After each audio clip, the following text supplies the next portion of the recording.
Hello बच्चों, very welcome to गुरुजी's physics.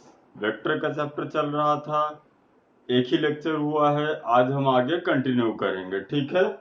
बहुत ही बेसिक से कुछ चीजें हमने लास्ट क्लास में पढ़ा था। Classification of vectors, representation of vector, और ऐसे ही बहुत ही छोटे छोटे बहुत ही कॉमन सी चीजें हमने वेक्टर के बारे में पढ़ा था, जो ज्यादातर बच्चे आप लोग क्लास 9th या 10th में पढ़ चुके होंगे शायद, ठीक है। तो आज हम कुछ इंटरेस्टिंग चीजें जानेंगे। आज का वीडियो बहुत ज्यादा इंटरेस्टिंग होने वाला है। आज हम कुछ नए नए बहुत बढ़िया और कॉन्सेप्चुअल चीजें सीखेंगे, ठीक है। तो चलिए जल्दी से हेडिंग डाल लेते हैं।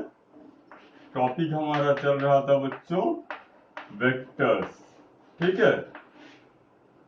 बहुत इंपॉर्टेंट है आज का क्लास, ध्यान से सुनते रहिएगा, बहुत कुछ आपको नया सीखने को मिलेगा, ठीक है। तो सबसे पहले थोड़ा सा वार्म अप जैसे कुछ चीजें देख लेते हैं, बहुत ही कॉमन सी चीजें जिन्हें शायद आप लोग पहले शायद जानते होंगे या पढ़े होंगे, ठीक है। तो सबसे पहले आज जिस चीज के बारे में हम बात करेंगे वो है बच्चों एंगल बिटवीन टू वेक्टर्स। दो वेक्टर के बीच में एंगल क्या होंगे, दो वेक्टर के बीच में एंगल क्या होंगे, ठीक है। सपोज ये एक वेक्टर है, वेक्टर ए, और ये कोई एक वेक्टर है, लेट्स से वेक्टर बी। तो इन दोनों वेक्टर के बीच में कौन सा एंगल होगा। देखिए दो एंगल एक्चुअली बन रहे हैं, एक ये वाला एंगल जो बराबर है इस एंगल के, और एक ये एंगल जो बराबर है इस एंगल के, ठीक है। तो इन दोनों में से हमें कौन सा एंगल लेना है। अगर हमें वेक्टर ए और वेक्टर बी के बीच का एंगल पता करना है तो हम किसे इन दोनों वेक्टर्स के बीच का एंगल कंसिडर करेंगे, ठीक है। तो बच्चों इसके लिए एक प्री डिफाइंड रूल है, हमने इस चीज को पहले से डिफाइन करके रखा हुआ है कि ये वाला एंगल कंसिडर होगा the angle between vector A and B. Let's say this angle is theta, so we will say theta is the angle between vector A and vector B. और ये एंगल इस एंगल के बराबर है, तो either हम इस वाले एंगल को कंसिडर कर लें या फिर इस एंगल को कंसिडर कर लें, और वही एंगल उसे ही हम कहेंगे वेक्टर ए और बी के बीच का एंगल। ऐसा क्यों हुआ बच्चों, हमने इसे क्यों नहीं लिया, बस इसीलिए क्योंकि इसे हमने पहले से डिफाइन करके रखा हुआ है। हमने ही बताया कि इस एंगल को हमें लेना है। तो इसको कैसे हम बोलेंगे, ये वाला एंगल और इस एंगल में क्या डिफरेंस है। हम उस एंगल को angle between two vectors consider करेंगे जो वेक्टर के दो हेड के बीच का एंगल हो या फिर दो टेल के बीच का एंगल हो। इसे हम हेड कहते हैं। आइदर आप दो हेड के बीच का एंगल देख लीजिए या फिर दो टेल के बीच का एंगल देख लीजिए। That angle will be considered as the angle between two vectors. ये कॉमन सा चीज था, ये कॉन्सेप्ट छोटा सा, आप इसे याद रखिएगा, ठीक है। तो ये हो गया एंगल बिटवीन टू वेक्टर्स। लेकिन देखिए एक चीज, सपोज मान लीजिए कि ये एक प्लेन है, यहाँ पे हम कोई भी दो वेक्टर बना लेते हैं, और अभी आप मुझे बताइए इन दोनों वेक्टर्स के बीच में एंगल क्या होगा। हम कैसे फाइंड आउट करेंगे। हमने लास्ट क्लास में ही, इसके प्रीवियस वीडियो लेक्चर में ही देखा था कि दो किसी भी वेक्टर को हम पैरेलली या कोलिनियरली शिफ्ट कर सकते हैं, उसे हम पैरेलली या कोलिनियरली मूव कर सकते हैं। तो इस केस में अगर हमें इन दोनों के बीच में एंगल जानना है तो आइदर हम इस वाले वेक्टर को उसके मैग्नीट्यूड को कांस्टेंट रखते हुए कोलिनियरली इधर शिफ्ट कर देंगे, ओके, या फिर इस वेक्टर को पैरेलली इधर शिफ्ट कर देंगे मैग्नीट्यूड को कांस्टेंट रखते हुए। तो अगर हम वैसे शिफ्टिंग करते हैं तो उसमें उस वेक्टर में कोई परिवर्तन नहीं आता, हमने लास्ट क्लास में ही देखा था। और जैसे ही ये दोनों वेक्टर किसी एक पॉइंट पे मीट करेंगे या फिर इंटरसेक्ट कर जाएंगे तो हमें आसानी से इन दोनों के बीच में एंगल मिल जाएगा, ओके। तो हम क्या कर सकते हैं, सपोज ये वेक्टर है, इसे हम शिफ्ट कराएंगे, यहां तक शिफ्ट कर लेंगे, कैसे, कोलिनियरली, या फिर थोड़ा पैरेलली गए फिर कोलिनियरली, ओके। तो जैसे ही इस वेक्टर को हमने इस तरफ पैरेलली शिफ्ट किया तो ये कुछ ऐसे आ गया। अब हम इसे कोलिनियरली शिफ्ट करेंगे तो ये कुछ ऐसे आ गया, ठीक है। जैसे ही ये दोनों इंटरसेक्ट किए हमें इन दोनों के बीच का एंगल पता चल जाएगा। आइदर ये इंटरसेक्ट कर लें या फिर ये एक पॉइंट पे ऐसे सपोज मीट अप हो रहे हैं, ठीक है। तो ये वाले एंगल को हम बोलेंगे the angle between this two vectors. Okay, ये बात थी जब ये वेक्टर्स एक ही प्लेन पे लाई कर रहे हैं। अभी सपोज देखिए दो वेक्टर कुछ स्पेस में, vector is a 3D entity, ये स्पेस में कहीं पे भी हो सकते हैं। अगर सपोज दो वेक्टर्स ऐसे हैं, सपोज मान लीजिए रैंडमली दो वेक्टर ऐसे हैं, तो आइदर आप इसको कोलिनियरली शिफ्ट करके हमें कुछ फायदा नहीं मिल रहा है, तो हम इसे क्या करेंगे, इसको पहले पैरेलली शिफ्ट कर देंगे। अगर इंटरसेक्ट हो जा रहा है तो बढ़िया है, अगर सपोज दूर दूर हैं दो वेक्टर्स तो पहले हम इसे कोलिनियरली शिफ्ट करेंगे, फिर पैरेलली शिफ्ट करके इंटरसेक्ट करा देंगे। नहीं तो पहले पैरेलली शिफ्ट करा देंगे, फिर कोलिनियरली शिफ्ट करा के इन दोनों को इंटरसेक्ट करा देंगे। जैसे ही दो वेक्टर इंटरसेक्ट हो जाएंगे हमें तुरंत उन दोनों के बीच का एंगल का पता चल जाएगा, ठीक है। ऐसे तो अभी क्वेश्चंस में गिवन ही रहते हैं the angle between two vectors क्या है, लेकिन कॉन्सेप्चुअली क्लियर होना जरूरी है, क्योंकि जब हम, ये तो वेक्टर का बहुत ही बेसिक चीज है, जब हम एक्चुअल में वेक्टर के एप्लीकेशंस के बारे में पढ़ेंगे, जहां पे हम वेक्टर को अप्लाइड फॉर्म में देखेंगे, वहां पे ये छोटे छोटे कॉन्सेप्चुअल चीजें दिमाग में रहना जरूरी है।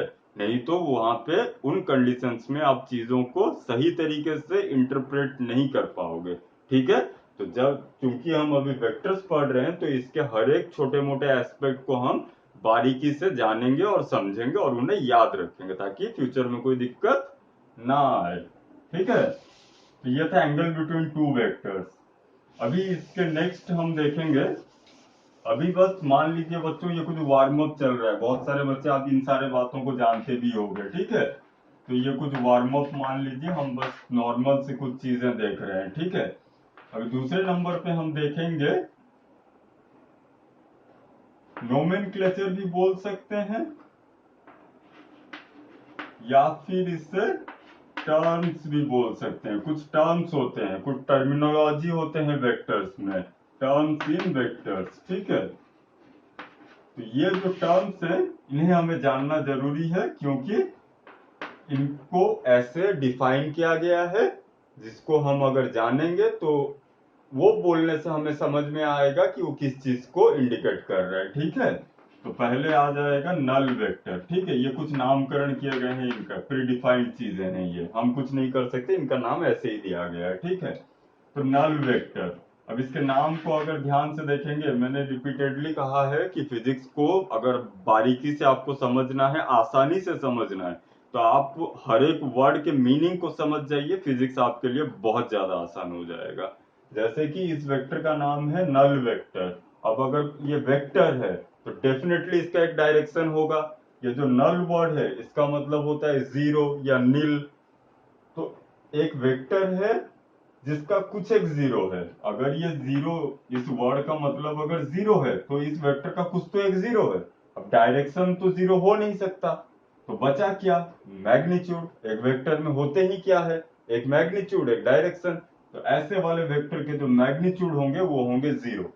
ओके, बहुत ही कॉमन सा चीज है। तो कौन से वेक्टर को हम बोलेंगे, no magnitude and arbitrary direction, ठीक है।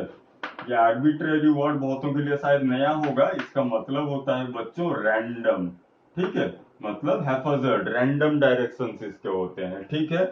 अब इस वेक्टर को थोड़ा समझते हैं, यह है नल वेक्टर। देखिए हमें क्या पता है बच्चों, कोई भी वेक्टर को हम ऐसे रिप्रेजेंट करते हैं ग्राफिकली, यस और नो।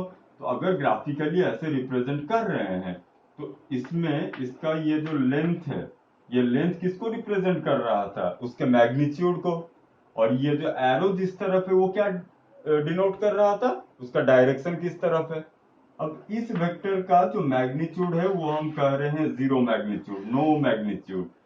तो अगर हम इस लाइन को कोई भी एक वेक्टर बना रहे हैं जिसको हमने थोड़ा सा भी इस रे को आगे बढ़ाया, तुरंत उसका उतना छोटा होने से भी उतना मैग्नीट्यूड तो आ गया।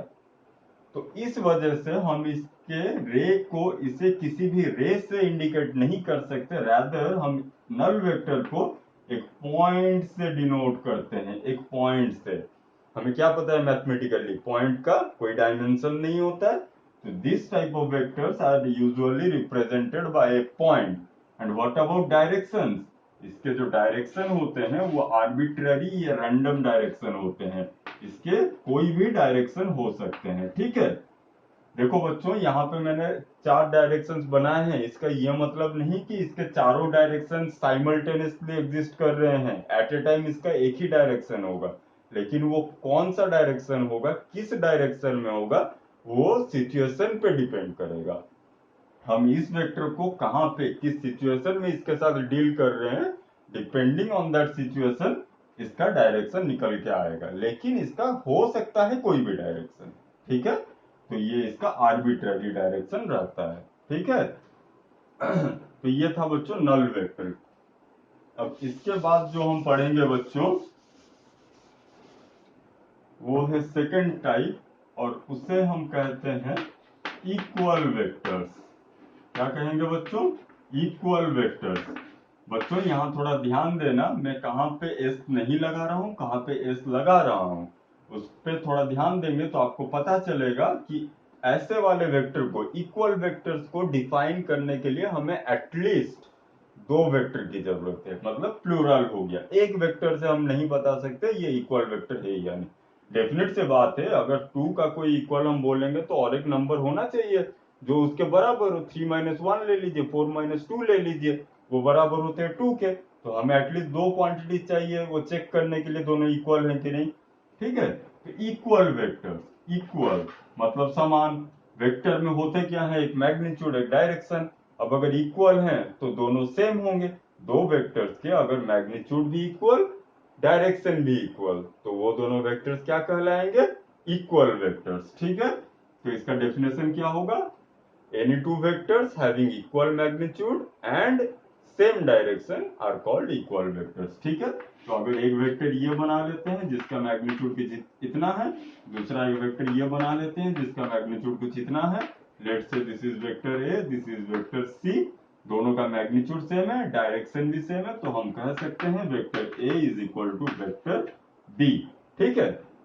मैग्नीट्यूड सेम है, मैग्नीट्यूड को हमने यहां लिख दिया मॉड फंक्शन से, और डायरेक्शन सेम है, तो एंगल कितना हम लिख सकते हैं, 0 डिग्री। एंगल कितना हो जा रहा है बच्चों, 0 डिग्री। कैसे 0 डिग्री हो रहा है, अगर कोई दिक्कत है तो देखिए, इसको हम पैरेलली शिफ्ट करके इसके ऊपर कोइंसाइड कर दिए, तो मान लीजिए ये वेक्टर इसी के ऊपर आ गया। अब बताइए इन दोनों के बीच में एंगल कितना है, 0 डिग्री का, ठीक है। तो ये रहे इक्वल वेक्टर्स, ठीक है। यहाँ पे अगर किसी को दिक्कत तो नहीं होनी चाहिए शायद। ये होता है बच्चों ऐसे जो 2 डंडा देके हम लिखते हैं, इसे हम कहते हैं मॉड्यूलस फंक्शन, ठीक है। इसे हम कहते हैं मॉड्यूलस फंक्शन, ठीक है। तो मॉड्यूलस फंक्शन ये क्या होता है, ये किसी इसके बाहर जो भी जाएगा वो पॉजिटिव होकर निकलेगा। सपोज -2 है इसके अंदर, इसका मॉड्यूलर वैल्यू क्या होगा, 2, ठीक है। मतलब ये सिर्फ मैग्नीट्यूड को बताता है। देखिए बच्चों, सपोज ये नंबर लाइन है, ये 0 1 2 और यहाँ पे -1 -2। तो अगर हम इस 2 का मॉड्यूलर फंक्शन देखते हैं, मॉड देखते हैं, तो ये होगा 2। क्यों? क्योंकि ये ओरिजिन से 2 यूनिट इस तरफ है, 2 यूनिट डिस्टेंस पे है। अगर -2 का मॉड हम लेते हैं, ये भी बनेगा 2। क्यों? क्योंकि ये ओरिजिन से 2 यूनिट दूरी पे है। किस तरफ दूरी हो रहा है हमें नहीं जानना है। ये जो फंक्शन है ये सिर्फ किसी एंटाइटी के मैग्नीट्यूड पे कॉन्सेंट्रेट करता है, फोकस करता है। तो ये ओरिजिन से 2 यूनिट्स दूरी पे है, ये भी ओरिजिन से 2 यूनिट दूरी पे है। ये राइट में है, ये लेफ्ट में, तभी इसका माइनस इसका प्लस। लेकिन मॉड्यूलर फंक्शन सिर्फ मैग्नीट्यूड पे फोकस करता है, इसलिए इन दोनों का मैग्नीट्यूड 2 ही आएगा, 2 यूनिट्स, ठीक है। तो ऐसे ऐसे इस मॉड से हम मैग्नीट्यूड को डिनोट करते हैं, ठीक। तो ये था बच्चों इक्वल वेक्टर्स। अभी इसके बाद देख लेते हैं इसके नेक्स्ट जो आएगा बच्चों, जस्ट इसका ऑपोजिट, जिसे हम नेगेटिव वेक्टर्स कहते हैं। इसे हम नेगेटिव वेक्टर्स कहते हैं, ठीक है। नेगेटिव वेक्टर्स कैसे वेक्टर होते हैं, जहां पे 2 वेक्टर का मैग्नीट्यूड तो इक्वल रहेगा लेकिन डायरेक्शन ऑपोजिट रहेगा, ठीक है। अगर ये वेक्टर ए है तो इसे हम कहेंगे negative of vector A. Okay, क्यों? क्योंकि इन दोनों के बीच में एंगल कितना है, कोइंसाइड करके देख लीजिए। ये वाला वेक्टर ऐसे है और इसे अगर यहाँ पे कोइंसाइड करेंगे तो ये कुछ ऐसे फॉर्म में आ जाएगा बच्चों। अगर यहाँ पे समझ में नहीं आ रहा एंगल कितना है तो इसको कोलिनियरली शिफ्ट करके फिर पैरेलली शिफ्ट कीजिए, तो कैसे आ जाएगा? इसे कोलिनियरली शिफ्ट किए यहाँ पे आ गया, फिर पैरेलली शिफ्ट कर दीजिए तो ये यहाँ पे आ गया। अब देखिए बच्चों, इन दोनों के बीच में एंगल कितना है? 180 डिग्री का। ठीक है, यहाँ पे हम क्या लिखेंगे? Magnitude equal angle 180 degree. यहाँ पे इक्वल वेक्टर्स में क्या था? मैग्नीट्यूड इक्वल और एंगल कितना हो रहा था? 0 डिग्री का। कोई दिक्कत वाली बात नहीं है, आसान चीजें हैं। ठीक है, तो इसके बाद जिस वेक्टर के बारे में अभी हम जानेंगे बच्चों, ये एक बार सुनने से ही याद रह जाएंगे, इतने इजी हैं ये। ठीक है, इसके बाद जो हम जानेंगे वो है बच्चों कॉन्करेंट वेक्टर्स। कॉन्करेंट वेक्टर्स, ठीक है, इसे भी, ये जो वर्ड है इसके साथ भी आप लोग बहुत अच्छे से फैमिलियर हो गए। कॉन्करेंट लाइंस होते थे, कौन से लाइंस? जो एक ही पॉइंट से पास करते थे, और या फिर हम कह सकते हैं जिनका एक ही इंटरसेक्टिंग पॉइंट्स होता था। जैसे कि ये 3 लाइन, ये इस पॉइंट से इंटरसेक्ट होके तीनों लाइन निकल रहे हैं, तो इन्हें हम क्या कहते थे? Concurrent lines. यहाँ पे भी वो सारे वेक्टर्स जो एक पॉइंट से गुजरते हों उन्हें हम क्या कहेंगे? Concurrent vectors. ठीक है, इसे बहुत जगह पे को इनिशियल वेक्टर भी कहा जाता है।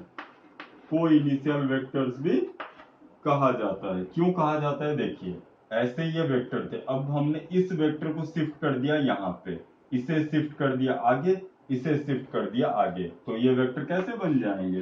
कुछ ऐसे दिखने लगेंगे ये वेक्टर्स, है कि नहीं? इसे हमने शिफ्ट कर दिया आगे, ये वेक्टर बन गया, इसे शिफ्ट कर दिया आगे, ये बन गया, इसे शिफ्ट कर दिया आगे, ये बन गया। तो अभी हमें ये कैसे दिख रहे हैं? इस एक पॉइंट से इनिशिएट होते दिख रहे हैं। इसी चीज को हम और दूसरे तरीके से देख सकते हैं, आगे नहीं करके हमने पीछे कर दिया सारे वेक्टर्स को, तो ये कुछ ऐसे बन जाएंगे। तो यहाँ पे एक पॉइंट पे टर्मिनेट होते हुए दिख रहे हैं। ठीक है, बस नजरिया है देखने का, चीज घुमा फिरा के एक ही चीज बताया जा रहा है। ठीक है, तो ये था कॉन्करेंट वेक्टर। इसका जो नेक्स्ट वाला हम देखेंगे अभी बच्चों, वो है बच्चों कोलिनियर वेक्टर्स। कोलिनियर वेक्टर्स, ठीक है, इसके भी नाम से समझ में आ रहा है कोलिनियर। कोलिनियर किसके लिए हम यूज करते थे? एक सिंगल लाइन पे लाई करते हैं, तो वो कौन से वेक्टर होंगे? जो एक सिंगल लाइन पे लाई कर रहे होंगे। ठीक है, चलिए एक उल्टा भी बना लेते हैं। यहाँ पे डायरेक्शन की कहीं पे हमें बात नहीं की गई है। Those vectors which lie over a single line are called collinear vectors। ये सारे एक लाइन पे हैं। अब डायरेक्शन किसका आगे है किसका पीछे है हमें कोई फर्क नहीं पड़ता है, सारे कोलिनियर वेक्टर्स होंगे। लेकिन इसी कोलिनियर वेक्टर को दो सब डिवीजन में डिवाइड किया गया है। एक होता है पैरेलल वेक्टर्स, एक होता है एंटी पैरेलल वेक्टर्स। ठीक है, तो पैरेलल कौन से होंगे? समझ में आ चुका होगा अभी तक। जहां पे एंगल है 0 डिग्री का, यहाँ पे एंगल कितना है? 0 डिग्री का, वो होंगे पैरेलल वेक्टर्स। और जहां पे एंगल होगा 180 डिग्री का, वहां पे ये बन जाएंगे एंटी पैरेलल वेक्टर्स, है कि नहीं? इस वेक्टर को आप शिफ्ट करके यहाँ पर रख दो तो एंगल कितने आ जाएंगे? 0 डिग्री का। इस वेक्टर को शिफ्ट करके यहाँ ले आओ, एंगल बन जाएंगे 180 डिग्री का। तो यहाँ पे ये एंटी पैरेलल हो गए, यहाँ पे ये पैरेलल हो गए। ठीक है, तो एंटी पैरेलल वेक्टर और पैरेलल वेक्टर। अभी थोड़ा सा ध्यान दीजिए, यहाँ पे हम कहीं पे भी मैग्नीट्यूड का जिक्र नहीं कर रहे हैं बच्चों। अगर दो पैरेलल वेक्टर का मैग्नीट्यूड भी सेम हो जाए तो वो इक्वल वेक्टर बन जाएगा। अगर दो एंटी पैरेलल वेक्टर का मैग्नीट्यूड भी इक्वल हो जाए तो वो नेगेटिव ऑफ ईच अदर बन जाएंगे। Okay, very good. कुछ बड़ी बात नहीं है, बस एक बार सुनते ही दिमाग में बैठ जाएगा। ठीक है, तो ये कुछ वेक्टर के टाइप्स थे, और एक दो है देख लेते हैं।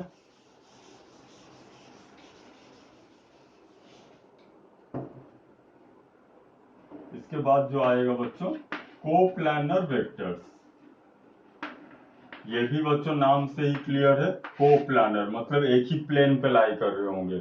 ऐसे आप सोच सकते हैं अभी तक हम जितने भी वेक्टर यहाँ पे बोर्ड पे बना रहे थे सारे कोप्लानर्स थे, ठीक है, एक ही प्लेन पे है, ये बोर्ड के एक प्लेन पे वो सारे वेक्टर्स लाई कर रहे थे। अभी अगर दो वेक्टर्स कोप्लानर है तो वो एक प्लेन पे रहेंगे, अगर कोप्लानर नहीं है तो वो अलग अलग प्लेन पे रहेंगे। जैसे मान लीजिए ये दो वेक्टर्स हैं, ये अलग अलग, ये कोई एक प्लेन पे है, ये कोई और प्लेन पे है, तो ये दोनों कोप्लानर वेक्टर्स नहीं है, ठीक है। तो देखिए बच्चों, इसको शिफ्ट करके हम यहां तक लाए तब ये कोप्लानर बन रहे हैं, लेकिन हमें शिफ्टिंग से पहले का सोचना है, इनिशियली ये वेक्टर्स किस कंडीशन में थे। ऑब्वियस बात है अगर हम दोनों के बीच में एंगल फाइंड आउट करना है तो हम इसे शिफ्ट करके सोचेंगे, लेकिन इनिशियली एक्चुअल में ये वेक्टर कोप्लानर तो नहीं है ना, ये तो अलग है। हमें एंगल फाइंड आउट करने के लिए हमने इसे कोप्लानर बनाया, शिफ्टिंग किया। इसका यह मतलब नहीं कि ये वेक्टर यहां से यहां शिफ्ट हो गया, ये वेक्टर अपने ही जगह पे है, just we need to find the angle between this two vectors, that's why we are thinking of shifting this vector over this vector. Okay, very good, ये थे कोप्लानर वेक्टर्स। इसके नेक्स्ट जो आएगा बच्चों वो आएगा आपका लोकलाइज्ड वेक्टर, ठीक है, लोकलाइज्ड वेक्टर, ठीक है।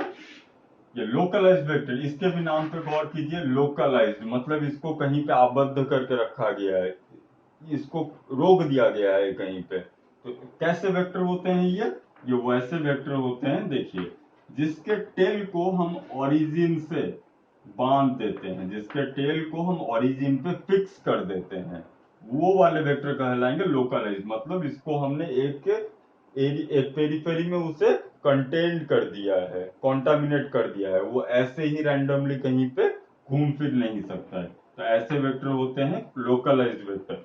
इसका जो एग्जाम्पल है वो बहुत इंपॉर्टेंट है बच्चों, very very important, very frequently used example है उसका। इसका जो एग्जाम्पल है बच्चों वो होता है पोजीशन वेक्टर, ठीक है। थ्रू आउट फिजिक्स में इसका आपको बहुत इस्तेमाल करना पड़ेगा। देखिए पोजीशन वेक्टर, ठीक है, इससे हम क्या करते हैं बच्चों, किसी भी पॉइंट का, किसी भी लोकेशन का, किसी भी पोजीशन को आइडेंटिफाई करते हैं, उसे डिनोट करते हैं वेक्टोरिकली, ठीक है। सपोज ये कोऑर्डिनेट प्लेन पे कोई ये एक पॉइंट था, अब हम बोल रहे हैं इस पॉइंट का पोजीशन वेक्टर ये है, ठीक है। तो इससे हम इस पर्टिकुलर पॉइंट को कैसे फाइंड आउट कर सकते हैं, देखिए ये सपोज वाई एक्सिस है, ये एक्स एक्सिस है, अगर ये वेक्टर है तो ये यहाँ पे कुछ एंगल बना रहा होगा, लेट से थीटा। अभी इस वेक्टर का कोई एक मैग्नीट्यूड होगा जो ये लेंथ होगा, ओके। तो इतने इतने एंगल पे इतनी दूरी जाने के बाद कोई एक सिंगल पॉइंट ही तो मिलेगा, समझ पा रहे हैं। तो इस सिंगल पॉइंट को हमने आइडियलाइज कर दिया। हम अगर इस वेक्टर को सपोज आर वेक्टर बोल रहे हैं, ये कॉमनली यूज टर्म डिनोशन है इसका, ठीक है। इसको कॉमनली पोजीशन वेक्टर को स्मॉल आर वेक्टर के से रिप्रेजेंट करते हैं। तो इस वेक्टर से हम इस पॉइंट को यूनिकली फाइंड आउट कर सकते हैं, कैसे, कि अगर हम इतने एंगल से इस डायरेक्शन में मूव करें इतनी दूरी तक तो यही पॉइंट हमें मिलेगा और कोई दूसरा पॉइंट नहीं मिलेगा, ठीक है।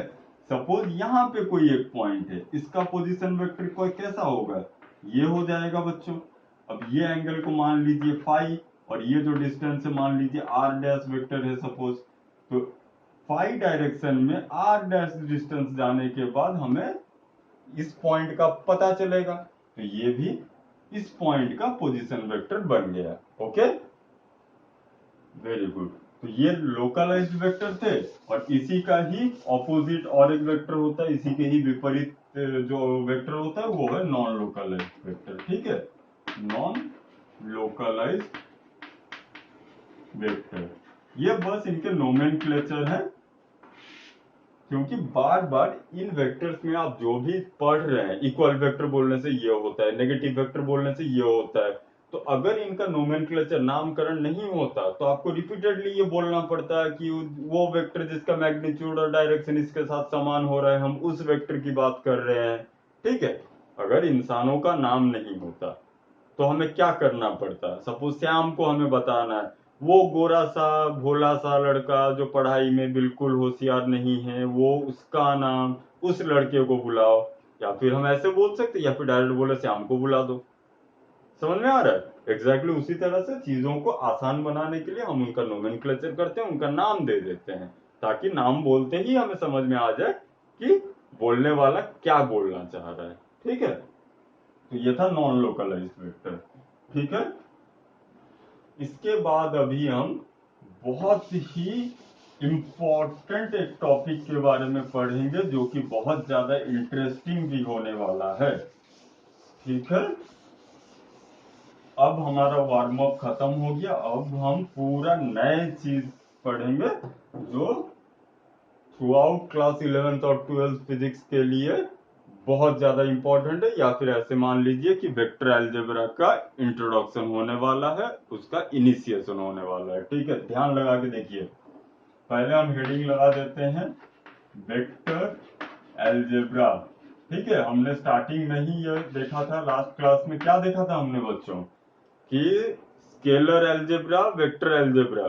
ठीक है, स्केलर अलजेब्रा को फॉलो नहीं करता है वेक्टर अलजेब्रा, और वेक्टर अलजेब्रा को फॉलो नहीं करता है टेंसर क्वांटिटीज। ठीक है, वेक्टर अलजेब्रा को अगर फॉलो कर रहा है कोई फिजिकल क्वांटिटी, तभी जाके वो फिजिकल क्वांटिटी वेक्टर क्वांटिटी कहलाएगा, नहीं तो नहीं कहलाएगा। ठीक है, तो वैसे ही कुछ चीजों के बारे में आज हम जानेंगे। ठीक है, तो वेक्टर अलजेब्रा, इसमें हम सबसे पहले जो पढ़ेंगे वो है components of vectors. Components of vectors. ठीक, वेक्टर अलजेब्रा शुरू हो रहा है, बहुत इंपॉर्टेंट कॉन्सेप्ट है, ध्यान से सुनिएगा, दिल से याद रखिएगा। ठीक है, कंपोनेंट्स ऑफ ए वेक्टर। पहले एक प्रैक्टिकल सिनेरियो हम चेकआउट करते हैं। देखिए बच्चों, साइंस क्या है? प्रैक्टिकल, फिजिकल कोई चीज प्रैक्टिकली हम उसे देखते हैं, उसे महसूस करते हैं, फिर उस चीज को जब ज्यादा समझने की कोशिश करते हैं, उसको स्टडी करते हैं, वो बन जाता है साइंस। साइंस में डिफरेंट डिफरेंट टॉप सब्जेक्ट्स हैं, डिफरेंट डिविजन्स हैं, फिजिक्स, केमिस्ट्री, बायोलॉजी। अगर आप सामने प्रत्यक्ष चीजों के साथ डील कर रहे हैं तो फिजिक्स, रसायन के साथ तो केमिस्ट्री, जीव जंतुओं के साथ तो बायोलॉजी। ठीक है, चीजें घटित होती है दुनिया में। It is just what is science, just study nature, just the way of studying the nature. ठीक है, तो नेचुरल चीज एक देखते हैं क्या हो रहा है। सपोज एक ऑब्जेक्ट यहाँ पे रखा हुआ है, मास है इसका कुछ m, हमने इस पर फोर्स लगा दिया F का, बॉडी में मूवमेंट आ जाएगा, मोशन आ जाएगा बॉडी में। और हम जो इक्वेशन उससे बनाएंगे, हमने बोला मास इंटू एक्सीलरेशन। बचपन में पढ़े हैं, कोई दिक्कत वाली बात नहीं है, बॉडी मूव करेगा, मास इंटू एक्सीलरेशन आ गया। ठीक है, बहुत बढ़िया, कोई दिक्कत नहीं है। अब हमें थोड़ा दिमाग में खुरापाती आया, हमने चीजों को बदला। हमने अब क्या किया, इस फोर्स को यहां से हटा के अब हम लगा रहे हैं फोर्स को कुछ ऐसे इंक्लाइंड हुए में, कुछ ऐसे टेढ़ा करके उसी ऑब्जेक्ट पे फोर्स को लगा रहे हैं। ठीक है, अब आप अपना छोटा सा दिमाग यूज करके, छोटा सा नन्हा सा जो दिमाग है आपके पास अभी, उसे यूज करके ये बोलिए कि अभी जो एक्सीलरेशन प्रोड्यूस होगा, जो गति प्रोड्यूस होगा, जो मोशन आएगा, वो पिछले के मुकाबले ज्यादा होगा, कम होगा, या उतना ही होगा? कम हो जाएगा। फील कर पा रहे हो चीज को? देखिए, ये सपोज कोई ऑब्जेक्ट है, इसे हमने यहां से फोर्स लगाया, बॉडी में मोशन आ गया, बहुत बढ़िया बात। अभी हम उतना ही फोर्स लगा रहे हैं, उतना ही ताकत लगा रहे हैं, ज्यादा नहीं, ऊपर से लगा रहे हैं इंक्लाइंड वे में। ठीक है, अब हम उतना ही फोर्स लगा रहे हैं, तो हमें पता चलेगा कि उतने ही फोर्स की वजह से बॉडी में मोशन कम हो गया, बॉडी धीरे मूव कर रहा है। साथ ही साथ हम ये फील कर पाएंगे कि बॉडी थोड़ा नीचे दब भी रहा है। आप अपने हाथ के ऊपर अगर ऐसे ही इस चीज को अभी पास रखे, किसी पेंसिल बॉक्स या किसी चीज से करके देखो, तो आपको ये महसूस होगा कि ये वाला चीज थोड़ा नीचे दब जा रहा है। ठीक है, तो इस चीज को अगर अभी हम ग्राफिकली या पिक्टोरिकली यहाँ पे रिप्रेजेंट करने जाएं, तो हमें क्या दिखेगा कि ये जो फोर्स F था, ये दो फोर्सेस में, दो अलग अलग फोर्सेस में डिस्ट्रीब्यूट हो गया। एक फोर्स इस डायरेक्शन में लगा, एक फोर्स इस डायरेक्शन में लगा, इसने दबाव पैदा किया और इसने मोशन पैदा किया। ठीक है, very good, well and good. अब इसी फेनोमेना को हम ग्राफ में स्टडी करते हैं। ये हो गया प्रैक्टिकली, हमने देख लिया, अब इसे स्टडी पे लाते हैं। हम कागज कलम पकड़े और एक कोऑर्डिनेट सिस्टम बना लिए। इसे हम कोऑर्डिनेट सिस्टम कहते हैं, एक्स एक्सिस और वाई एक्सिस रहते हैं इसके। ठीक है बच्चों, एक मजे वाली बात यहाँ देख लो, जिसका वैसे कोई विशेष काम तो नहीं है, बस मजा लेने के लिए। देखो, हम वेक्टर अलजेब्रा अभी पढ़ रहे हैं, लेकिन बचपन से जब से हम कोऑर्डिनेट ज्योमेट्री पढ़ रहे हैं तब से हम वेक्टर बनाए जा रहे हैं। समझ में आ रहा है? ये रे है, रे रिप्रेजेंट्स वेक्टर। ठीक है, ठीक है, मजा ले लिया। अभी देखिए पढ़ाई पे आई है। देखिए एक्स और वाई हमने बना लिया। अभी इसी फोर्स को मान लेते हैं ये कुछ ऐसे फोर्स है। ठीक है, अभी ये कोई किसी महारथी के दिमाग में आ रहा है सर यहाँ पे ये नीचे था, ये ऊपर क्यों बना रहे? बेटा सुंदर दिखे बना दिए, सुंदर दिखने के लिए बना दिया, उल्टा बना दो क्या फर्क पड़ता है? अरे इस फोर्स को यहाँ पे बनाओगे, ये रहा, इस फोर्स को हमने कोलिनियरली शिफ्ट कर दिया, ये आ गया, ये जो था तो इसे हम ऐसे बना दिए, और ये ऊपर से नीचे जो था वो ऐसे था। क्या फर्क पड़ता है बच्चों? बस दिखने में, बनाने में, समझने में आसानी होती, मैंने ऐसे बना दिया, कोई दिक्कत वाली बात नहीं है। तो ये कुछ एक फोर्स था। अब मान लेते हैं ये एंगल यहाँ पे, ये कुछ तो एंगल बना रहा होगा एक्स एक्सिस के साथ, तो let's call it theta, no problem. अभी देखिए ये फोर्स था एफ। अब देखिए हमें पढ़ना है वेक्टर अलजेब्रा, हमें कोई ज्ञान नहीं है वेक्टर का, फर्स्ट टाइम पढ़ रहे हैं, वो भी 11वीं क्लास पे आके। अब बचपन से लेके केजी नर्सरी से लेके 10वीं क्लास तक हमने ये पढ़ा कि 2+2 4 होता है, सॉरी 4 होता है। अभी इसके लिए 2+2 3 पढ़ने जाएं क्या, या 2+2 7 पढ़ने जाएं क्या? नहीं पढ़ सकते, दिक्कत हो जाएगी। तो हमने क्या सोचा, हमने दिमाग लगाया, हमने सोचा कि क्यों ना इस वेक्टर को स्केलर अलजेब्रा के हिसाब से समझने की कोशिश करें। स्केलर अलजेब्रा जो हमारे लिए बहुत ही आसान चीज है, जिसे हम बचपन से पढ़ रहे हैं, जिसके साथ हम आदी हैं। स्केलर अलजेब्रा जिसमें 2+2 4 होता है, 5+2 7 होता है, 3+3 6 होता है, वो वाला अलजेब्रा। लास्ट लेक्चर में हमने देखा था स्केलर अलजेब्रा और वेक्टर अलजेब्रा अलग होता है। वो सारे फिजिकल क्वांटिटीज जो वेक्टर अलजेब्रा को फॉलो करते हैं, साथ ही साथ उनका एक मैग्नीट्यूड और डायरेक्शन होता है, वो क्या कहलाते हैं? वेक्टर्स।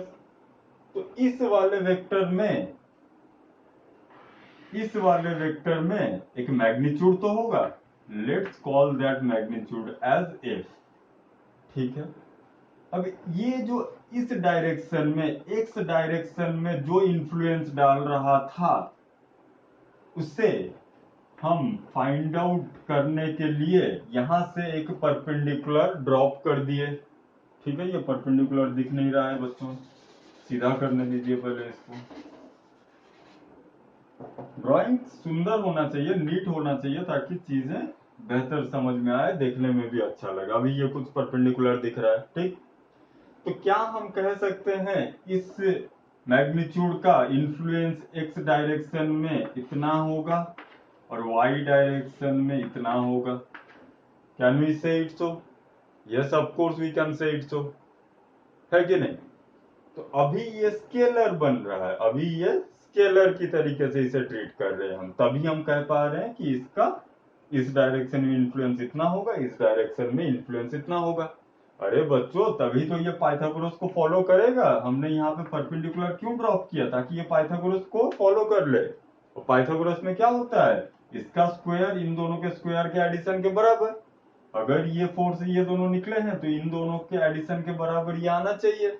ठीक है, डायरेक्ट एडिशन हो नहीं सकता, इसलिए हमने अगल बगल उसके स्क्वायर के एडिशन को कंसीडर करके चीजों को समझा। ठीक, तो ये अगर ये ऐसा इन्फ्लुएंस दे रहा है, अभी हमने एक चीज को महसूस किया, ये एंगल थीटा है, ये मैग्नीट्यूड यहाँ पे एफ है, तो हम इस लेंथ को फाइंड आउट कर सकते हैं। कैसे? Using trigonometric ratio. स्केलर में तो हमारे पास ज्ञान भरपूर, हमने ट्रिगोनोमेट्रिक रेशियो को यूज किया। हमारे पास अवेलेबल क्या है? हाइपोटेन्यूज हमें पता है, हाइपोटेन्यूज इज नोन।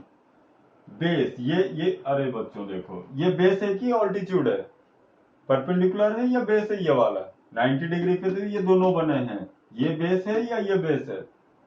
कंफ्यूजन है, बहुतों को रहता है, बता देता हूं। देखिए वीडियो में है, कहां से जवाब देंगे। देखिए जो जहां पे एंगल सबटेंड होता है, जिस आर्म के ऊपर एंगल बन रहा है वो कहलाएगा बेस। बेस पे ही तो बेस करके कोई एंगल बनेगा, है कि नहीं? कोई सतह रहेगा उसी के ही ऊपर तो घनीभूत होके कोई एंगल बनाएगा। समझ में आ रहा है? तो ये कहलाएगा दिस इज बेस और दिस इज परपेंडिकुलर। बचा हुआ क्या हो जाएगा? परपेंडिकुलर। या फिर ऐसे याद रख लीजिए, एंगल का ऑपोजिट जो साइड है, एंगल का ऑपोजिट साइड परपेंडिकुलर, एंगल से लगा हुआ साइड बेस। कैसे भी याद रखिए, बस सही चीज दिमाग में बैठना चाहिए, ठीक है? तो हाइपोटेन्यूज हमें पता है कितना है, एफ। बेस हमें चाहिए, बेस हमें नहीं पता है। हाइपोटेन्यूज और बेस का रेशियो क्या किस में है? कौन से ट्रिगोनोमेट्रिक रेशियो में आता है? कॉस में आता है। Cos theta is equal to base upon hypotenuse, ठीक है? यहाँ पे हम कॉस थीटा का इस्तेमाल करेंगे। बेस अपॉन हाइपोटेन्यूज, बेस हमें पता नहीं, चले इसका नामकरण कर देते हैं, ये एफ एक्स है सपोज और ये एफ वाई है। तो ये क्या आ जाएगा बच्चों? ये एफ एक्स हो गया। कौन? बेस। हाइपोटेन्यूज कितना है? एफ। यहां से हम क्या कह सकते हैं? F X is equal to F cos theta. कोई दिक्कत वाली बात नहीं है। तो ये कितना आ गया बच्चों? आपका F cos theta. Okay, very good. अभी अगर नेक्स्ट की बात करें तो ये हमें चाहिए, ये है परपेंडिकुलर या फिर ऑल्टीट्यूड। इसका रेशियो हाइपोटेन्यूज के साथ हमें कौन देता है? Sine theta. क्या होता है बच्चों? साइन थीटा बराबर परपेंडिकुलर अपॉन हाइपोटेन्यूज। परपेंडिकुलर कितना है वही तो फाइंड आउट करना है, हाइपोटेन्यूज कितना है? एफ है। तो यहां से हम क्या कह सकते हैं? ये जो लेंथ आएगा बच्चों आपका आएगा एफ साइन थीटा। तो इसके बराबर हम लिख सकते हैं एफ साइन थीटा, ठीक है? यहां से डिमार्केशन, ठीक है? ये आ गया एफ साइन थीटा और ये आ गया एफ कॉस थीटा। दोनों का हमें मैग्नीट्यूड पता चल गया बच्चों।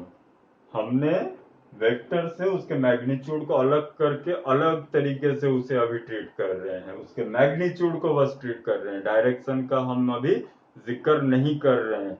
लेकिन हमें ये पता है कि ये जो मैग्नीट्यूड है ये किस वेक्टर का मैग्नीट्यूड है? ये कोई एक ऐसे वेक्टर का मैग्नीट्यूड है जो इस डायरेक्शन में जा रहा है। चीज हम वही कर रहे हैं, बस उसके मैग्नीट्यूड को निकाल के मैथमेटिकली करेक्ट वे में ट्रीट कर रहे हैं, ठीक? तो आगे एफ कॉस थीटा, ये आगे एफ साइन थीटा। अब जैसे ही ये दोनों हमें पता चल गए, मैग्नीट्यूड हमें पता चल गया, डायरेक्शन हमने पहले से ही जान रखा था, अभी हम चालाकी कर लेंगे और क्या करेंगे?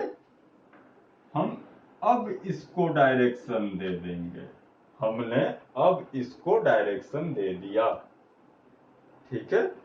जैसे ही हमने इसको डायरेक्शन दिया तो हमें क्या पता चल गया कि ये जो एफ वेक्टर था, सॉरी ये जो एफ वेक्टर था, वो ये वेक्टर और ये वेक्टर, इन दोनों वेक्टर को प्रोड्यूस किया।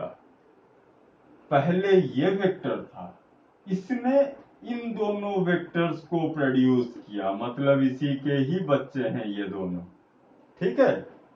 These vector and these vector, now I am taking the entire vector, magnitude हमने निकाल लिया, हमें खुशी मिल गई। अब हम फिर से वेक्टर पे वापस जा रहे हैं। तो ये वाला वेक्टर और ये वाला वेक्टर कहां से आया? था तो बस यही, इसी से ही ये दोनों पैदा हुए। तो हम क्या कह सकते हैं कि F vector is equal to F X vector plus F Y vector. Can we say it? Of course we can say it. And this is the most basic fundamental concept behind vector addition. ठीक है? निकले थे हम समंदर देखने, मोती हाथ लग गया हमें। वेक्टर अलजेब्रा हम पढ़ रहे थे, एडिशन ऑफ वेक्टर तक हमने जान लिया, पता भी नहीं चला, ठीक है। लेकिन कंपोनेंट्स ऑफ वेक्टर जो हेडिंग हमने लगाया था, इन सारे चीजों में कंपोनेंट्स ऑफ वेक्टर कौन से बन के आए? कंपोनेंट्स ऑफ द वेक्टर ये हैं, this and this and this, ये तीनों चीजें कंपोनेंट्स ऑफ वेक्टर हैं। क्यों? क्योंकि हमने उसे फिर से वैसे ही डिफाइन किया है। अगर हमने इस चीज को डिफाइन किया होते वेक्टर से के टर्म्स में, तो वो ये वाले कंपोनेंट्स बनते। हमने इसको डिफाइन किया है, हमने बताया कि कंपोनेंट्स बोलने से आप इसको समझिए, तो हम इसे समझ रहे हैं, कुछ कर नहीं सकते। ये कंपोनेंट्स ऑफ वेक्टर अगर हमें कहीं पे पूछा जाए तो हम क्या बोलेंगे? These are those scalar entities, those corresponding scalar entities of a vector, वो सारे स्केलर तत्व किसी एक वेक्टर का, जिसकी सहायता से हम उस वेक्टर को डिड्यूस कर सके या स्टडी कर सके। These are the scalar entities of a vector, corresponding scalar entities of any vector, which helps us to know that vector or to mathematically interpret that vector, उस वेक्टर का mathematical calculation करने के लिए या उसे बेहतर तरीके से समझने के लिए जो कंपोनेंट्स हमारी सहायता करते हैं, स्केलर कंपोनेंट्स, वो क्या होते हैं? उस वेक्टर के components. Up to this clear? ठीक है, तो ये थे कंपोनेंट। लेकिन इस कंपोनेंट को फाइंड आउट करने के चक्कर में हमने बहुत बेहतरीन एक चीज का इजाद कर लिया। वो क्या चीज है? कि ये जो वेक्टर है, ये इन दोनों वेक्टर्स को मिलके बना है। अब इन सारे कहानियों को हटा देते हैं, अब डायरेक्ट मूव करते हैं वेक्टर अलजेब्रा पे, ठीक है, जिसे हम वेक्टर के टर्म्स में ही समझेंगे, क्योंकि वंस हमने वेक्टर के उन दो कंपोनेंट्स के मैग्नीट्यूड को फाइंड आउट कर लिया जिनका डायरेक्शन हमने पहले से प्रीडिफाइन कर रखा था, तो हमें अल्टीमेटली दो वेक्टर मिल गए जो इस वेक्टर से बने हैं। मतलब हम उल्टे तरीके से कह सकते हैं कि इन दोनों वेक्टर को अगर हम जोड़ लेते हैं तो हमें ये वेक्टर मिल जाता है। अगर यहाँ पे बात करें तो हमने ऐसे फोर्स लगाया जिसकी वजह से बॉडी में इस डायरेक्शन में एक फोर्स और इस डायरेक्शन में एक फोर्स पैदा हुआ। इसको अगर उल्टे तरीके से हम देखें तो अगर हम बॉडी में इस डायरेक्शन में एक फोर्स लगा रहे हैं, कितने अमाउंट का? सपोज ये थीटा है, अगर ये फोर्स है एफ कॉस थीटा और ये वाला फोर्स अगर है एफ साइन थीटा, मैग्नीट्यूड इनका डायरेक्शन दिया गया है, तो ये दोनों फोर्स बराबर कैसे फोर्स लगाएंगे? जैसा फोर्स ये अकेला वेक्टर लगा रहा था, ये, क्योंकि ये वेक्टर से ही ये दोनों बने हैं। तो अगर इसे हटा के हम सिर्फ इन दोनों वेक्टर को लगा रहे हैं तो भी सेम इफेक्ट पैदा होगा जैसे इस वेक्टर के लगने से हुआ था, ठीक है। और एक छोटी सी चीज यहाँ पे महसूस कर लीजिए, जैसे कि सपोज ये वेक्टर ऐसे है, तो ये इस डायरेक्शन में इतना इन्फ्लुएंस दे रहा था, एक्स डायरेक्शन में, वाई डायरेक्शन में इतना इन्फ्लुएंस दे रहा था। अगर मैं इस वेक्टर को इस तरफ शिफ्ट कर दूं, अगर मैं इस वेक्टर को वाई डायरेक्शन की तरफ शिफ्ट कर दूं, तो डेफिनेट बात है इसका इन्फ्लुएंस वाई में बढ़ जाएगा और एक्स में घट जाएगा। ये बहुत ही कॉमन सा चीज है, जैसे कि हम अगर ऐसे लग रहा था तो ये पैरेलली मूव कर रहा था, बहुत सही तरीका था, कोई दिक्कत नहीं थी। हमने इस फोर्स के एंगल को थोड़ा सा बदला, अब ये मूवमेंट में कमी आई, लेकिन जैसे ही हमने इस एंगल को और बढ़ा दिया तो इसके मूवमेंट में और कमी आ जाएगी, दबाव और ज्यादा बढ़ जाएगा, और थोड़ा बढ़ा दिया मोशन और घट जाएगा, दबाव और बढ़ जाएगा, पूरा घुमा दिया 90 डिग्री पे, अब सिर्फ दबाव रहेगा, मूवमेंट नहीं रहेगा, ठीक है। ये छोटे छोटे चीजें हैं, इनको दिमाग में डाल के सोचते रहिए, खुद से इंटरप्रेट कीजिए क्या हो रहा है, कैसे हो रहा है, समझ में आ रहा है? Very good. अभी आगे देखते हैं। तो सिमिलर मैनर में अगर ये इस तरफ मूव नहीं होके ये इस तरफ मूव हो रहा है, तो ये एक्स पे ज्यादा इन्फ्लुएंस करेगा, वाई पे कम इन्फ्लुएंस करेगा, ओके। Very good. तो ये था कंपोनेंट्स ऑफ वेक्टर, और कैसे हमने अपने दिमाग लगा के एक वेक्टर को अपने प्री नोन मैथमेटिकल कैलकुलेशन या अलजेब्रा से, स्केलर अलजेब्रा से उसको सॉल्व करके अपने हिसाब से बना लिया। और एक छोटा सा चीज यहाँ पे ध्यान रखिएगा बच्चों, ये जो थीटा है पूरा कॉन्सेप्ट के साथ है, ये जो थीटा है ये किस चीज पे डिपेंड कर रहा है बच्चों? ऐसा तो नहीं कि मन मर्जी, बहुत लोग समझ भी चुके होंगे। ये थीटा डिपेंड कर रहा है कि हमें किस डायरेक्शन में फोर्स की जरूरत है। ठीक है, जैसे कि ये ये जो धरती है, ये जो फ्लैट सरफेस था वो ऐसे नहीं होके ऐसे कुछ टेढ़ा होता, मान लीजिए ऐसा ही शेप का ऑब्जेक्ट है, ये ऐसे टेढ़ा होता, तब हम इस डायरेक्शन में फोर्स को जान के क्या फायदा होता? हमें कोई फायदा नहीं होता। तो हम किस डायरेक्शन में फोर्स को जानने की कोशिश करते? हम इस डायरेक्शन में फोर्स को जानने की कोशिश करते। ठीक है, क्यों जानने की कोशिश करते? क्योंकि हमें पता है बॉडी मूव करेगा तो इसी डायरेक्शन में, ये तो सॉलिड स्ट्रैटा है, इसको तोड़ के तो जा नहीं सकता, तो बॉडी इस डायरेक्शन में मूव करेगा। अब जैसे ही ये इस डायरेक्शन में मूव कर रहा है हमने देखा, तो हमने इस एंगल को ले लिया थीटा, और इसके बराबर जो दूसरा वाला आएगा वो इस डायरेक्शन में लगेगा, क्योंकि इन दोनों को तो 90 डिग्री होना ही है, तभी तो पाइथागोरस अप्लाई होगा, तभी तो साइन और कॉस के बारे में हमें पता चलेगा। ट्रिगोनोमेट्रिक रेशियो तो हम सिर्फ 90 डिग्री राइट ट्रायंगल में लगा सकते हैं, रैंडम किसी भी ट्रायंगल में तो नहीं लगा सकते ना। तो इसकी वजह से ये जो साइन कंपोनेंट इसका आएगा, ये बराबर ठीक इस कॉस कंपोनेंट के परपेंडिकुलर में होगा। ठीक है, और एक चीज, छोटा सा चीज याद भी रख चुके होंगे शायद अभी तक, कि ये थीटा जिसके साथ लगा हुआ है उसे हम कॉस कंपोनेंट ले लेते हैं, तुरंत दिमाग में लाने के लिए। थीटा जिसके साथ कनेक्टेड है, जिस वेक्टर के साथ, मतलब ओरिजिनल वेक्टर का जिस कंपोनेंट के साथ कनेक्टेड है उस कंपोनेंट को हम कॉस कंपोनेंट बोलते हैं, या फिर उसको एफ कॉस थीटा ले रहे हैं। और जो ऑपोजिट में है, जिसके साथ थीटा कनेक्टेड नहीं है, वो साइन कंपोनेंट हो जाता है, या उसे हम साइन थीटा से डिनोट करके मैग्नीट्यूड को फाइंड आउट करते हैं। ठीक है, अभी वेक्टर अलजेब्रा पे चलते हैं, और जो नया नायाब चीज हमारे हाथ लगा एडिशन ऑफ वेक्टर्स का, उसे समझने की कोशिश करते हैं। देखिए एडिशन ऑफ वेक्टर, देखिए यहाँ पे अभी हमने जो देखा था, कोई ऐसा वेक्टर था, ये एक वेक्टर हुआ, ये एक वेक्टर हुआ, हमने क्या कहा कि एडिशन में क्या हो रहा है, ये वेक्टर और ये वेक्टर को ऐड करके, ये कुछ वेक्टर ए है सपोज, फिगर याद होगा तो ये सपोज बी है और ये सी है, तो हम क्या कह रहे थे बच्चों, ए बराबर बी प्लस सी था। यहाँ पे ये जो डायरेक्शन है ये मायने रखता है, वेक्टर की बात हो रही है। बॉडी को फिर से बना लेते हैं,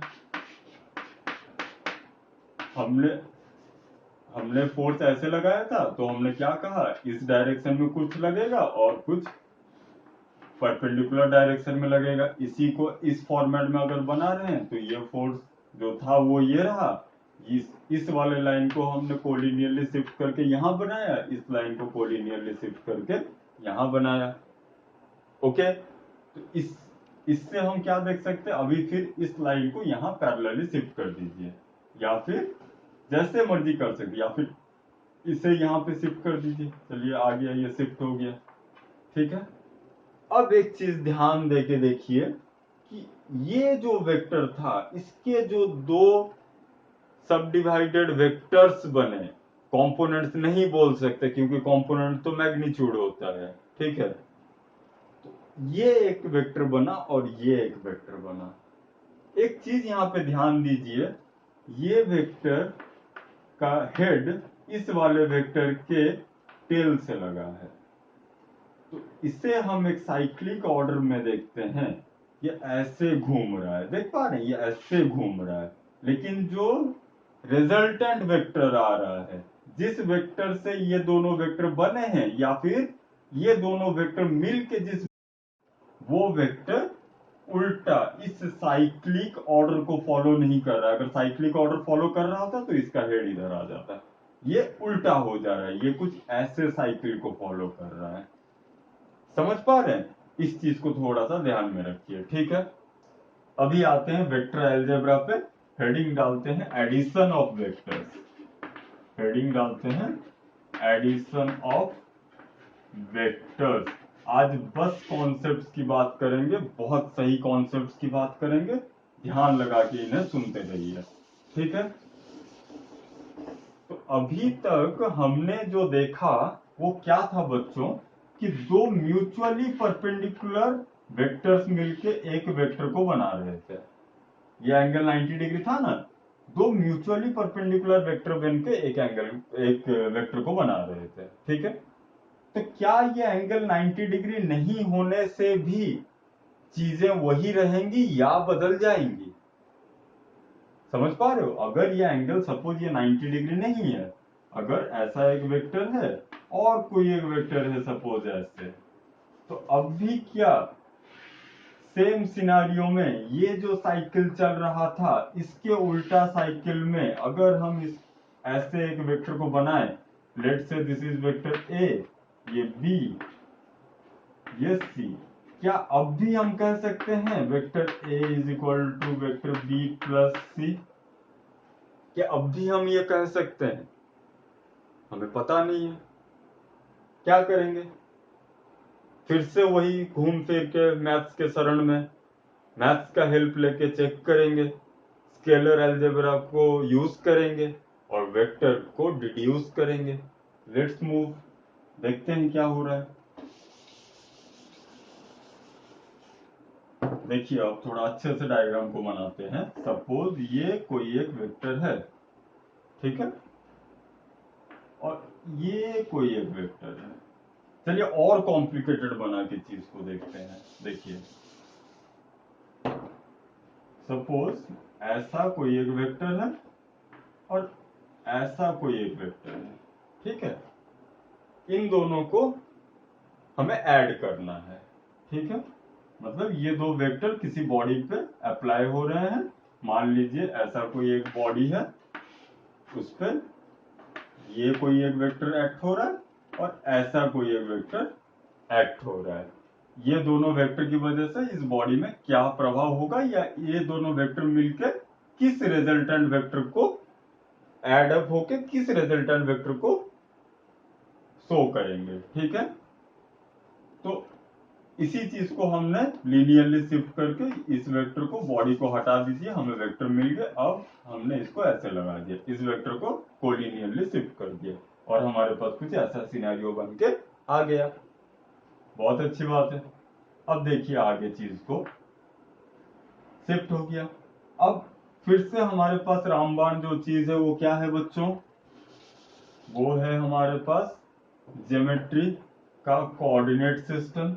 तो हमने इसको कोऑर्डिनेट सिस्टम में डाल दिया, हमने इसे कोऑर्डिनेट सिस्टम में डाल दिया।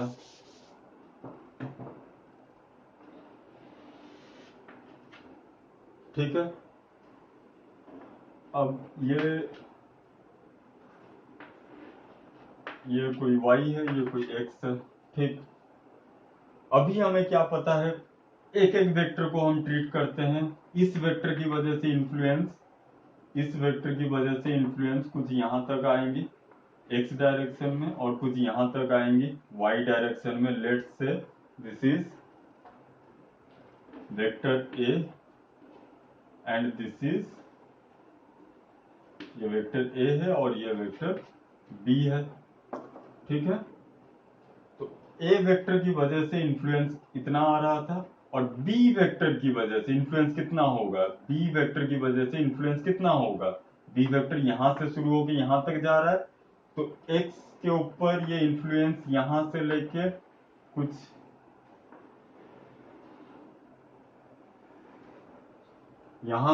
कुछ यहां तक डालेगा। y पे कहां से कहां तक, यहां से लेके कुछ यहां तक डालेगा। आधे बच्चों के दिमाग में अभी घंटी बजनी शुरू हो चुकी होगी, चीजें तो आसान बनती जा रही है। क्या बोला हमने, ए वेक्टर, हमें एक एक वेक्टर के बारे में तो पता था ना, तो हम ए वेक्टर का इन्फ्लुएंस यहां तक एक्स एक्सिस के अलोंग, वाई एक्सिस के अलोंग इतना, बी वेक्टर का इन्फ्लुएंस एक्स एक्सिस के अलोंग इतना, वाई एक्सिस के अलोंग इतना। ओके, तो जो रिजल्टेंट बनेगा उसका इन्फ्लुएंस कहां से कहां तक होगा, इस पॉइंट से लेके इस पॉइंट तक। क्यों, क्योंकि एक्स एक्सिस के अलोंग उसका इन्फ्लुएंस इतना तक, वाई एक्सिस के अलोंग उसका इन्फ्लुएंस इतना तक, तो डेफिनेटली वो वेक्टर कौन सा वेक्टर बन जाएगा, ये वाला वेक्टर बनेगा। आया मजा, तो वो डेफिनेटली वो वेक्टर, लेट से ये रिजल्टेंट आर वेक्टर है, तो वो यही वेक्टर बनेगा, है कि नहीं। क्यों बच्चों, क्योंकि हम तो यहाँ पे हम वेक्टर की बात कर रहे हैं, लेकिन ऐड किसे कर रहे हैं, स्केलर क्वांटिटीज को, है कि नहीं। सपोज ये एंगल कुछ यहाँ पे था, तो हमने ये और इसे फाइंड आउट कर लिया जो एक स्केलर था, फिर इसे फाइंड आउट कर लिया जो एक स्केलर था, हमने दोनों स्केलर को ऐड कर दिया। ऐड करते ही हमें क्या मिल गया, जो इन दोनों वेक्टर्स का एक्स एक्सिस के अलोंग इन्फ्लुएंस, इन दोनों को ऐड करते ही हमें क्या मिला, इन दोनों वेक्टर्स का वाई एक्सिस के along influence. Influence influence scalar quantity था, हम बस इनके मैग्नीट्यूड को फाइंड आउट कर रहे थे। लेकिन जैसे ही ये दोनों मैग्नीट्यूड हमें पता चले, तो डेफिनेटली ये मैग्नीट्यूड और ये मैग्नीट्यूड किस वेक्टर का हो सकता है, इसी वेक्टर का होगा ना, जो यहां से यहां तक होगा, तभी इसका मैग्नीट्यूड एक्स के अलोंग इतना होगा, इन्फ्लुएंस इतना होगा, वाई के अलोंग इतना होगा। ओके, सो हम इससे क्या कह सकते हैं कि कोई भी दो वेक्टर हो, दोनों के बीच में एंगल भले ही 90 डिग्री का ना हो, फिर भी वो दोनों, अगर इस वाले चीज को हम ध्यान में रख रहे हैं, ये कोई एक पर्टिकुलर साइक्लिक ऑर्डर पे है और उसका रिजल्टेंट उसके ऑपोजिट वाले साइक्लिक ऑर्डर में बनेगा, ठीक है। So this was the basic fundamental concept behind addition of vectors। Book में डायरेक्टली लिख दिया जाता है, वेक्टर एडिशन के दो लॉज होते हैं, ट्रायंगल, पैरेललोग्राम, थोड़ी देर बाद पॉलीगन लॉ एक आ जाता है। कुछ नहीं बच्चों, सब कहानी है, कहानी के पीछे का राज ये है, क्यों हमने इस चीज को ऐसे कंसिडर किया।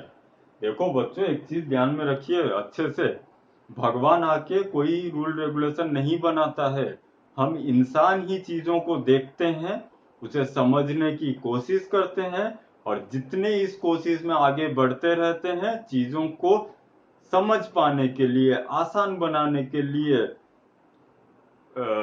कॉन्सेप्चुअली क्या कहेंगे रादर, मतलब तर्क ज्ञान से, क्या कहेंगे उसका अंग्रेजी अनुवाद, मतलब जो भी हो समझ लीजिए, वैसे समझने के लिए चीजों को आसान तरीके से हमने ही बनाया है।